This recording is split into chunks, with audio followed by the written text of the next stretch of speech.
Iniciamos ao vivo mais um programa Dias Melhores. Hoje a gente vai falar um pouquinho sobre condomínio, sobre as regras de condomínio.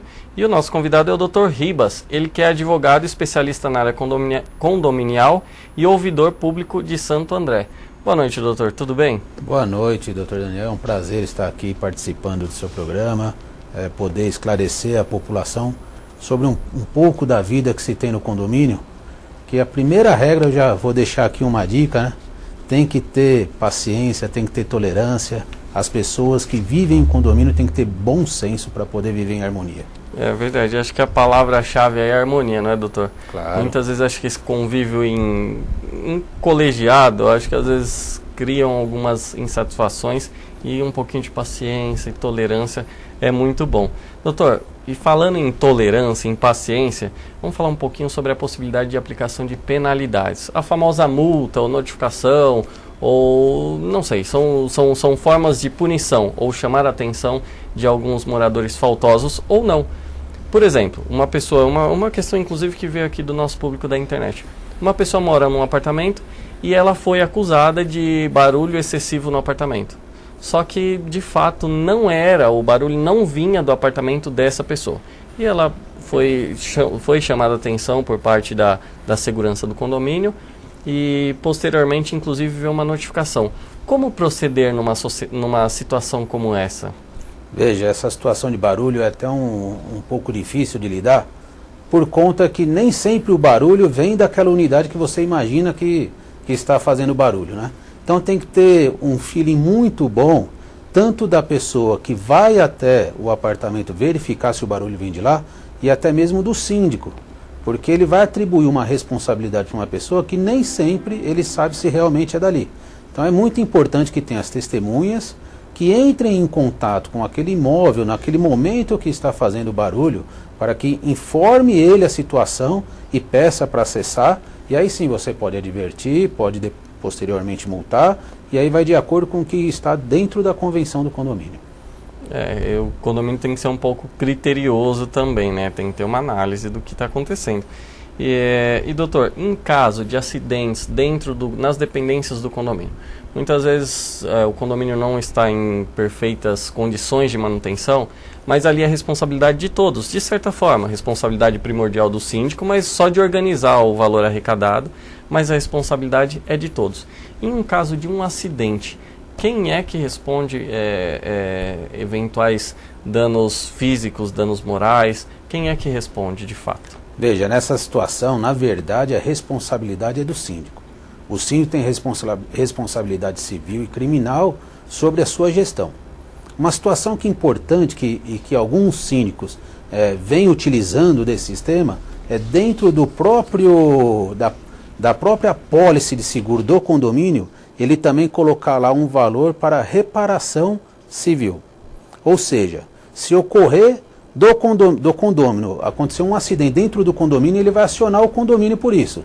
E se ficar provado que a responsabilidade era do condomínio e desse síndico, com essa apólice do seguro, o seguro poderá fazer o pagamento para o condômino e aí posteriormente, se assim for necessário, ele cobrará do próprio síndico que tem a sua responsabilidade. Porque a responsabilidade do síndico não é apenas arrecadar o dinheiro e organizar, ele tem que arrecadar e fazer a manutenção. Por exemplo, se lá na taxa condominial não deu para ele fazer a manutenção do elevador, ele tem que convocar uma assembleia para fazer um rateio extra, porque a manutenção do elevador é extremamente importante. Ele não pode simplesmente deixar de fazer. Ele tem que comunicar isso a todos, informar dentro do seu organograma de que aquele valor que está sendo cobrado no condomínio não é o suficiente para suprir as necessidades do condomínio, e aí sim, se for o caso, fazer um rateio ou até mesmo já um ajuste na própria cota condominial para que ele possa cobrir todas essas despesas. E doutor, o senhor falou sobre taxa condominial e tal, uma coisa que me veio na cabeça, está em cima disso que o senhor está falando. Eu já vi uma situação, uma discussão em um determinado condomínio em que existem unidades com metragens diferentes e existe o valor venal. E aí eles cobram valores diferentes de acordo com a metragem do apartamento. surgiu uma discussão em que um dos condôminos disse o seguinte: olha, na verdade, tem uma decisão do Rio Grande do Sul que me garante que o fracionamento, a divisão das despesas seja correspondente, seja igualitária, seja única, ao invés de acordo com a unidade. Como é que está essa situação? Eu cheguei até a pesquisar na época. Tivemos, acho que São Paulo nunca decidiu nesse sentido, mas Rio Grande do Sul, e não lembro se mais algum estado, teve uma decisão isolada do STJ, mas num caso muito específico, que também entendeu dessa forma, mas existiam áreas comerciais junto ao condomínio e tal. Como é que o senhor entende essa história e qual é a situação jurídica atualmente? Olha, nessa situação, a própria convenção do condomínio, ela já determina como que vai ser feito esse rateio. Se por fração ideal de cada imóvel, então você tem lá o imóvel maior que o outro, então aquela pessoa que tem aquele imóvel maior vai pagar mais, ou se vai ser tudo igual, então você vai dividir pela quantidade de unidades. Hoje em dia, a própria convenção já supre isso. E aí sim, para você alterar, você teria que alterar a convenção no condomínio. E para alterar a convenção no condomínio, você tem que ter 2/3 dos condôminos votando a favor. Então é uma coisa que é um pouco trabalhosa, um pouco difícil, mas que normalmente hoje em dia você não vê esses problemas ocorrerem aqui, justamente por conta disso, porque na própria convenção, quando a construtora vai construir o prédio, ela já faz o depósito dessa convenção no registro de imóveis, e essa convenção já vem lá especificando de que forma que vai ser feito o rateio das despesas do condomínio, que também pode prever se o valor vai ser um valor fixo ou se vai ser realmente o rateio das despesas, porque aí são situações diferentes. Você tem condomínios que cobram um valor fixo e uma vez por ano aplica o reajuste através de uma assembleia que traz lá toda uma previsão orçamentária, e você também tem aqueles condomínios que fazem o quê? É o rateio das despesas daquele mês, é rateado pela quantidade de unidades e aquele valor. Então o valor acaba de um mês para o outro variando. Então você vê que na própria convenção já vem resolvido isso daí. Por isso que nós não temos problemas aqui. Entendi. Mas, doutor, filosofando, tá? São situações hipotéticas. Desculpa até seguir muito nessa linha. Mas é que para mim foi muito interessante, até por decisões do Rio Grande do Sul. Como eu disse, em uma situação muito pontual. O Rio Grande do Sul sempre inova nessas situações, né? São decisões inovadoras, né? Então é muito interessante discutir isso. Se por um acaso esse condomínio está estabelecido o valor de rateio com base na metragem, a convenção, aí os moradores se reúnem, conseguem o quórum e fazem a alteração, colocando, olha, na verdade agora o valor é de acordo, valor igualitário, então todo mundo recolhe o mesmo montante. Só que tem a minoria que pagaria menos porque a unidade dela tá numa metragem menor. Essas pessoas podem entrar na justiça para questionar essa forma, porque de uma certa forma elas são atropeladas, a unidade dela é menor. Aí, não, mas eu uso a mesma energia, o mesmo corredor, o mesmo elevador. Tá bom, mas um imóvel de 2 dormitórios, talvez a frequência do elevador seja menor do que um imóvel de 3 andares. Uma garagem, uma unidade que tem 2 garagens, vai gastar um número menor de funcionários para limpar do que um imóvel com 3 garagens. E assim por diante. Se essa pessoa entra para questionar na justiça? Olha, poder entrar na justiça, ela sempre vai poder entrar, né? Mas eu acho difícil isso daí vingar, justamente por conta da própria convenção, e ainda mais na situação que você colocou, se foi modificada essa convenção e foi respeitado desde o início, desde o edital de convocação para a Assembleia, e aí na votação da Assembleia, respeitado o quórum para alteração, essa convenção já fica alterada. Então você vê que é uma situação, vamos dizer assim, se você tiver lá 10 apartamentos e 7 são maiores e 3 menores, aí com certeza eles conseguirão alterar isso daí, né? Mas não assim, isso daí deve ser a exceção da exceção. É verdade. A grande maioria, a mudança, os apartamentos menores são poucos, né? Então você tem lá um prédio com 80 apartamentos que você tem 10 apartamentos um pouco maiores, que aí seriam as partes de cobertura, essas coisas. E a grande maioria seria menor. E aí se a própria convenção já determinou então que fosse na fração ideal do tamanho do imóvel, dificilmente isso daí passa e é aprovado em assembleia. Eu avisei que estava filosofando, claro, né, doutor? Claro. É uma situação que na prática realmente é muito difícil de acontecer. Difícil. Mas eu vi uma situação onde as pessoas queriam alterar e se levantou a discussão. E até no sentido de intimidar as outras pessoas, falando assim, olha, eu vou entrar na justiça, depois vocês vão ter que ratear tudo e me devolver a diferença, e não sei, e as pessoas ficaram temerosas. Sim. Isso acontece, né? Você no próprio convívio do dia a dia, se você se deparar com uma situação dessa, é lógico que aquela pessoa que vai se sentir prejudicada, ela vai já ali mesmo já colocar os seus argumentos. Falar, inclusive se for aprovado, eu ingressarei na justiça, aquele negócio, então ela já vai no discurso dela tentar puxar a votação para o lado dela, né? Mas é discussão, acontece, né? Que é pouco teórica por enquanto, né? Doutor, o programa é ao vivo, tem uma pergunta que é da Carla Cristina de Santo André. Ela quer saber o seguinte: meus vizinhos novos são festeiros demais. Quase todos os finais de semana eles fazem festas com um som alto e muitas pessoas conversando. Até que horário eles podem ficar com o som alto sem que eu tenha o direito de reclamar? Olha, normalmente, Carla, a própria convenção, dentro dela vem um regimento interno. E aí no regimento interno vem especificando esses horários. Normalmente os horários de silêncio compreendem das 22 horas até as 6 horas do outro dia. Então, normalmente as pessoas recebem familiares ou amigos em casa, e aí, claro, você acaba andando, ainda mais quem tem criança, tem aquele bichinho de estimação, acaba tendo um barulho maior. E é claro que aí até as 22 horas isso daí tem que cessar, né? E o barulho tem que ficar sem ter barulho até as 6 da manhã, pelo menos. Ocorrendo alguma coisa fora desse horário, né? Então, ou seja, se isso daí extrapolar as 22 horas, 23, né, 23h30, tem que comunicar a portaria ou comunicar o próprio síndico para que ele tome as providências. Aí ele vai comunicar esse apartamento que está fazendo esse barulho, vai averiguar qual que é, e aí sim advertir ou dar multa, dependendo da situação que já ocorreu. Legal. Tá aí Carla Cristina de Santo André. Doutor, tem uma questão aqui também muito interessante que é comum.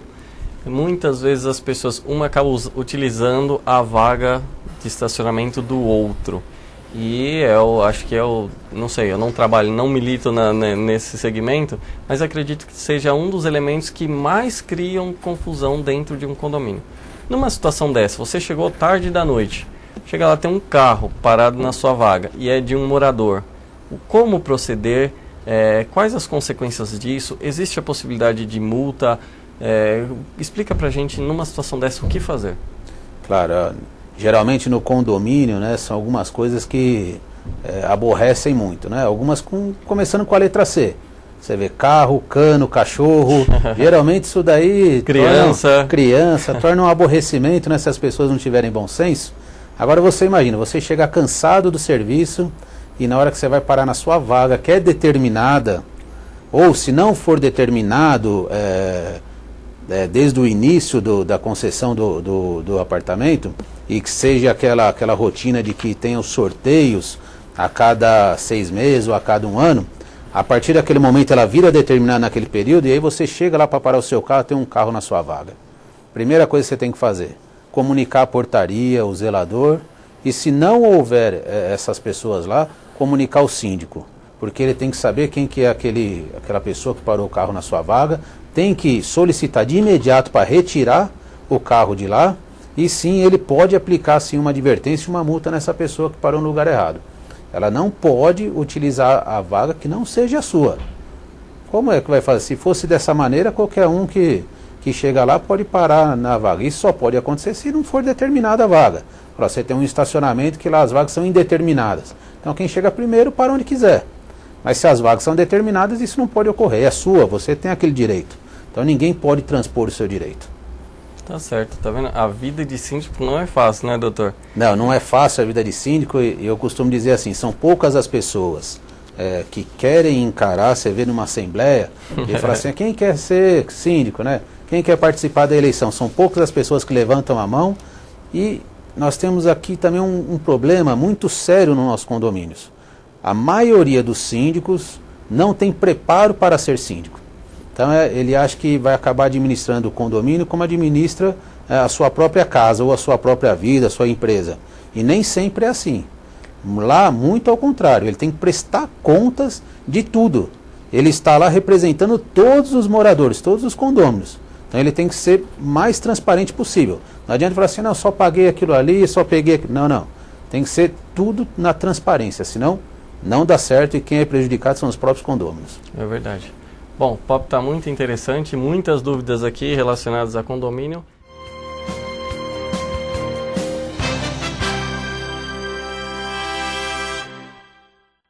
Aí, gente, dá uma olhadinha aqui na mercadoria. Celebridade, não é não? E deve acreditar que eu nunca saí no destaque? Eu fui Miss Laje 2007, 2008. Eu tenho luz. A natureza foi super generosa comigo e eu tô a fim de dividir. Aqui é na capa do destaque. Mereço ou não mereço um destaque? No destaque? Não. O que interessa é destaque.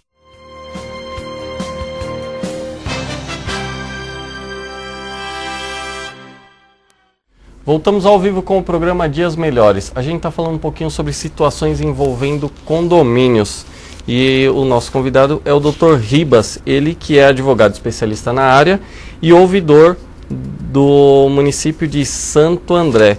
Doutor, a gente estava falando um pouquinho sobre multa, falando sobre multas e tal. E aí existem situações que geram dúvidas. Como, por exemplo, existe a possibilidade da pessoa perder o imóvel em razão de multas, ou por fato de ser antissocial, algumas situações que permitem ou que autorizam o síndico ou o condomínio tirar uma pessoa de determinado prédio? Olha, nessa situação, a multa era revertida através de um valor, então o condomínio vai acionar ela judicialmente para cobrar esse valor, tanto da multa quanto das cotas condominiais. E aí o processo ele tem a sua tramitação normal, a pessoa é citada para se defender e fazer o pagamento. Não fazendo o pagamento, entra-se na fase de execução após a sentença. E aí na fase de execução, né, normalmente se tenta o bloqueio de contas, o bloqueio de veículos, que são bens que têm preferência na ordem de cobrança, né? E por último, não obtendo êxito, o próprio imóvel estará como garantia. Então você pede a penhora do imóvel, e aí nós temos duas situações que ocorrem corriqueiramente. Uma é você pedir a penhora do imóvel e pedir o usufruto desse imóvel em favor do condomínio. Então o que seria isso? A pessoa ela é obrigada a sair do imóvel, e aí o condomínio fica responsável por esse imóvel durante um período, e aí ele aluga esse imóvel para um terceiro, e todo o dinheiro que é arrecadado é revertido para o próprio condomínio até que a dívida daquela unidade se esgote. Então ela é obrigada a sair do imóvel, o condomínio aluga esse apartamento, essa unidade, e o dinheiro arrecadado vai para o condomínio até eliminar a dívida. Eliminou a dívida, o imóvel é restituído para o proprietário. E aí uma segunda situação é você pedir a penhora do imóvel para levar ele para a praça pública, que é o leilão, e aí esse imóvel pode ser arrematado em leilão, e aí quem arrematou faz o pagamento, o juiz depois determina então que essa pessoa saia do imóvel e ela vai perder o imóvel mesmo. Então, um exemplo bem prático. Ela deve lá 30, 40 mil reais de condomínio, de cotas condominiais, com multa e tudo mais. Então chegou nessa fase, ela não fez o pagamento, o imóvel foi a leilão, vamos supor que o imóvel avaliado em 150 mil, é arrematado por 100 mil, e aí a dívida dos 30, 40 mil do condomínio é pago, e o valor que sobra é entregue ao proprietário, e o arrematante fica com o imóvel. Então ela perde realmente o imóvel, né? Então, às vezes as pessoas têm aquela falsa informação de que não, é o único bem, é o bem de família, eu tenho criança. Não, isso não existe para dívida condominial, porque a dívida não é da pessoa, a dívida é da unidade, é a dívida chamada dívida propter rem. Interessante, doutor. Doutor, tem uma pergunta aqui, está sem nome, sem identificação de e-mail. Eu até sei quem é a pessoa, imagino quem seja a pessoa, depois eu vou te dar o endereço e você manda um boletinho lá cobrando a consulta. É uma consulta, não é uma pergunta. Quer saber o seguinte, pode o síndico aplicar multa por dano causado sem apresentar câmeras e após 50 dias apresentar notificação ao morador, informando que vai constar de seu boleto a multa, aí vem aqui, mudando o nome inclusive para multa por infração, e sendo que a pessoa acusada comprova que no dia do registro da ocorrência estava trabalhando. Não pode. Tudo que o síndico for aplicar de multa no condomínio, ele tem que comprovar que aquilo realmente ocorreu lá. Então, se tem uma filmagem, ele tem que chamar a pessoa responsável e mostrar a filmagem. Inclusive, guardar isso, porque isso daí pode ser prova em um processo. E aí, agora, nessa situação não tem a filmagem, é uma situação que já ocorreu há mais de 50 dias, é muito fraco esse argumento para a aplicação dessa multa. Certamente, se a pessoa ingressar depois com uma ação para pedindo a nulidade dessa multa, ela pode inclusive pedir uma reparação civil contra o condomínio. Eu acho muito arriscado o síndico fazer isso. Era exatamente isso que eu ia perguntar. Eu vejo aí a possibilidade, inclusive, de danos morais. Claro, não tenha dúvida. É uma situação porque você está imputando um fato a alguém sem ter prova suficiente para isso. Tá, doutor, como que é feito o cálculo das multas? É pré-estabelecido na convenção? É a critério dos condôminos? Qual que é o... Não, normalmente a multa ela já é prevista na convenção e no regimento interno. O próprio regulamento interno do condomínio já vem lá. Olha, a infração é uma cota condominial ou meio salário mínimo, e aí tem as reincidências, né?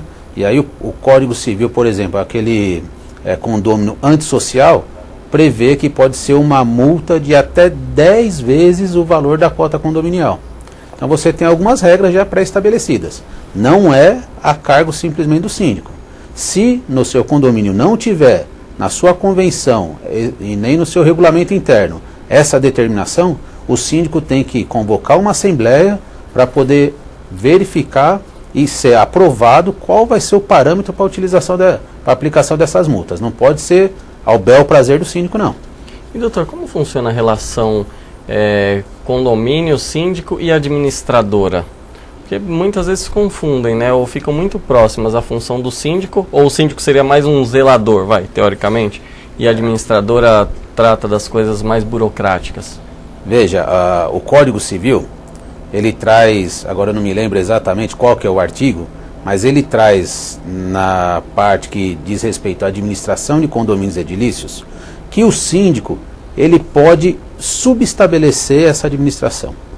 Ou seja, ele pode contratar uma empresa terceirizada, no caso uma administradora, para poder auxiliá-lo nessa administração, na sua gestão do condomínio.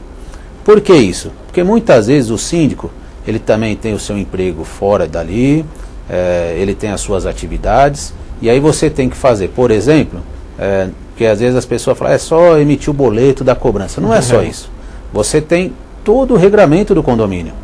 Então as administradoras são especializadas nisso. Elas têm já o departamento pessoal, o departamento de RH, departamento de cobrança, jurídico. Você tem lá o jurídico, e aí você tem as pessoas que fazem e preparam as assembleias. Então ele contrata uma administradora para auxiliá-lo exatamente em todos esses serviços, que ele sozinho dificilmente conseguiria fazer uma coisa que realmente fosse funcional para o condomínio, né? Interessante. Tem mais uma pergunta aqui do Carlos Eduardo, do bairro Cerâmica, São Caetano. Ele quer saber o seguinte: meu prédio não tem academia, não tem piscina, só tem uma quadra que vive com as traves quebradas, e aí ele quer saber, posso reivindicar o valor que pago de condomínio? Fora que o porteiro abre o portão para todos que embicam o carro no portão do estacionamento. Então assim, o que ele diz, o que ele sustenta é que o condomínio é mal gerido. Se ele pode de alguma forma reaver o valor de condomínio.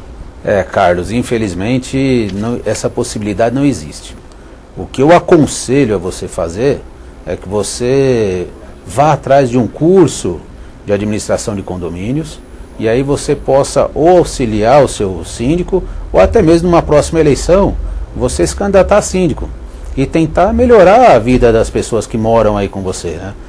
Com relação ao porteiro que abre o portão para todas as pessoas que embicam o carro, o ideal seria chamar ele, fazer um treinamento, dar um curso para ele, e achar alguma forma de que ele consiga visualizar quem realmente é do condomínio, né? Então, às vezes tem um adesivo no carro, alguma coisa discreta, né, que você consiga, que ele consiga visualizar, sem colocar em perigo, né, as outras pessoas que moram dentro do condomínio. Essa é uma coisa muito importante. O treinamento para os porteiros seria o essencial aí. E doutor, dentro dessas circunstâncias, eu acho que nem é muito usual, mas é uma dúvida, talvez, ou uma sugestão, talvez. Se por um acaso ele constata essas irregularidades e ele de repente faz uma notificação ao síndico: síndico, olha, o porteiro abre para qualquer pessoa que embica com provas.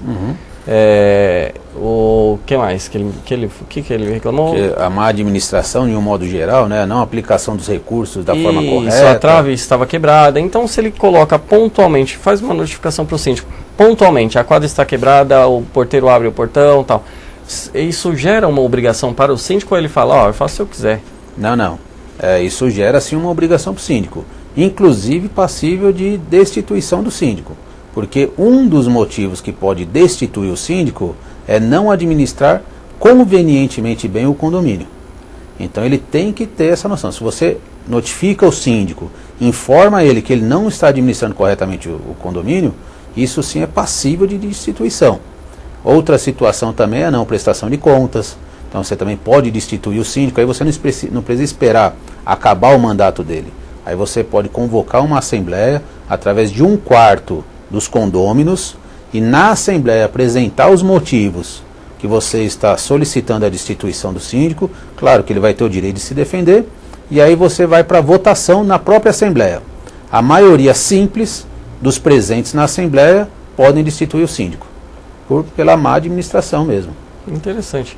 Bom, doutor, o programa chegou ao fim e tem alguns minutinhos, alguns segundinhos. Se o senhor quiser se despedir do nosso público, fique à vontade. Eu agradeço essa oportunidade, dizer que sempre que preciso estarei aqui, pode contar comigo. E é muito interessante essa vida em condomínio, porque é o que eu falei no começo, as pessoas têm que ter bom senso para conseguir viver em harmonia, porque o seu direito acaba na hora que começa o do outro. Então a gente tem que tomar um pouco de cuidado, porque senão a gente vai viver uma vida estressante, uma vida sacrificada, e isso não é legal.